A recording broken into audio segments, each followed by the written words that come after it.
live on Facebook.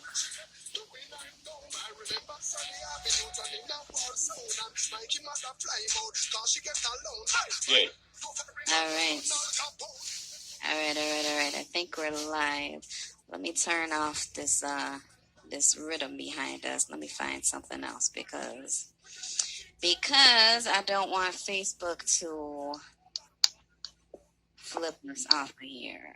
All right. You know, Facebook is a trip. That's better. Can you hear me and see me all right? I'm hearing you. I'm seeing you.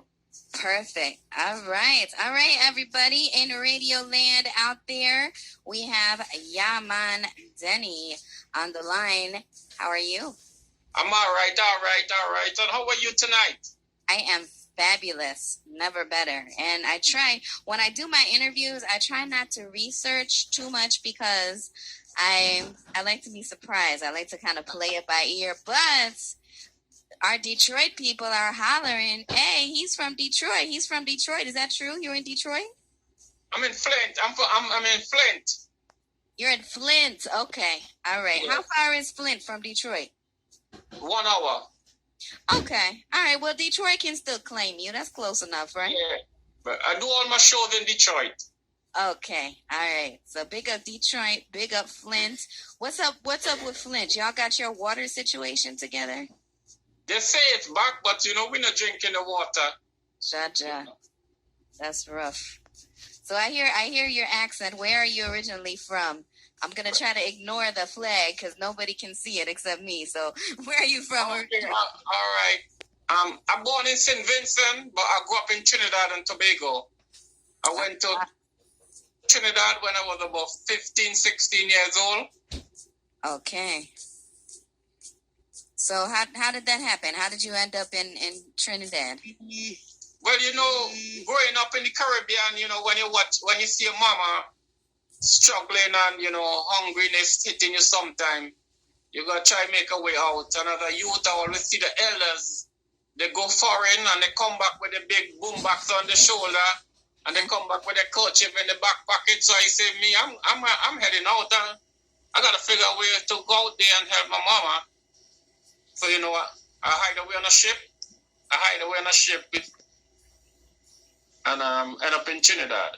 Wow, I love these stories. Hold on, can we talk a little bit more about this? We're gonna get into the music in a minute, but I love these stories. I hear so many amazing stories of how people end up migrating throughout the Caribbean and from the Caribbean into foreign. So how old were you? Do you mind talking a little bit more about that? No, that's my life. I want to share my story to the world, All right. So how old were you when you hit on this ship? How did that happen? I was about 15, going to be 16 years old. One you night left by yourself? You left your family by yourself at this time? Yeah, my mama. Nobody didn't know where I was. They didn't know where I was for like maybe about 2 months or 3 months. They didn't know where I was. Stop playing. Yeah. So how did you find the ship? Had you planned this out before you were watching the ships, or how did it happen? It got some fellas in the community that was thinking about hiding away. They was talking about hiding away on a ship to go to England, and which is a banana boat used to come every Wednesday. So these older guys was talking about that. So during the day, I went in the city and I was helping some people move some goods to a ship that was going to Trinidad. And I decided, well, I'm going on that ship tonight when the ship looking to sail. So I sneak on the ship and I went down to the bottom of the ship and hide away between some box down there. Oh my gosh. So how long was it?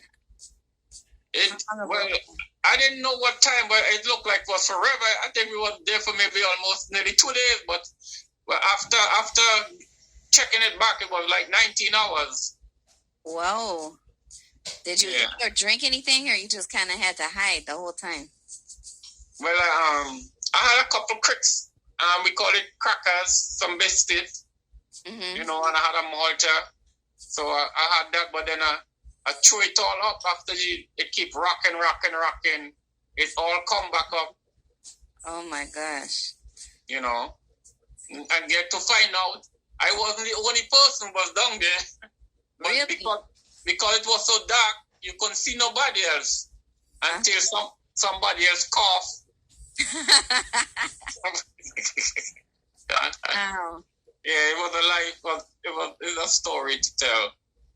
So you're hiding in the bottom of the ship. You're 15. Did you know anybody in Trinidad, or you just said, "I'm gonna go to Trinidad and see what happened"?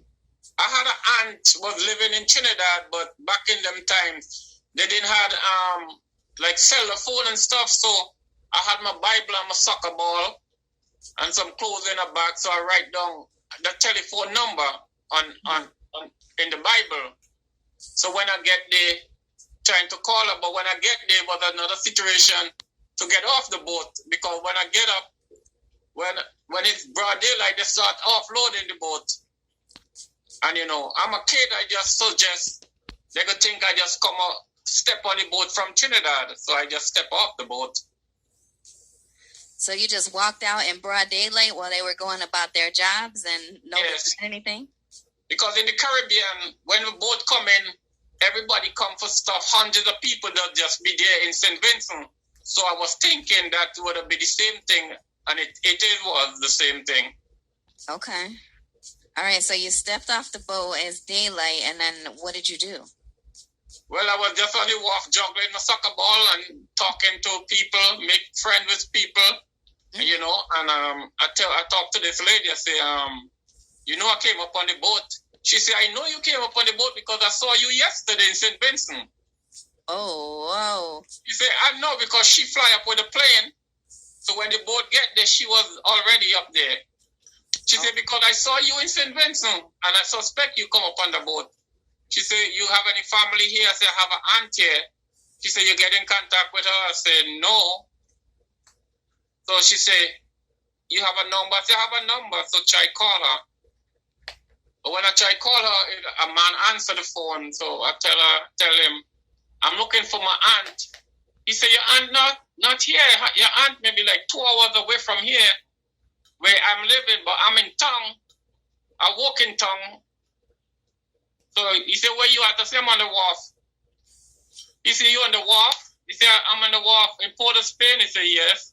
He said, wait, you could see a building Mark Huggins? I look up, I see a building Mark Huggins. He said, hold on a second. He said, you see anybody waving a hand through the window? Then I see, when I look, I see a white hand waving through the window. Unfortunately, it was a white guy. Wow. So he said, I will come and get you when I get off of work later this afternoon. So I just steady juggle ball and he come and get me. And that was it. God just blessed me right. That's amazing. So you lived with him for a while, or what happened? I lived with him for about a year or so. He teach me farming. He had a farm. I used to work on the farm and stuff. Wow. But because I was a good soccer player in Trinidad, that kind of had me, everybody know me and like me because I was a real good soccer player. But we call it football. You guys call it soccer. Right. So that's why you brought your ball with you, because that was your life. Yeah, that was my life, and I started juggling ball, and all the kids from in Trinidad, they just clinging to me because I was so skinny and little and was so good. Everybody was just so, because I know that's the only thing used to take me when I was home. Wow. So did you call your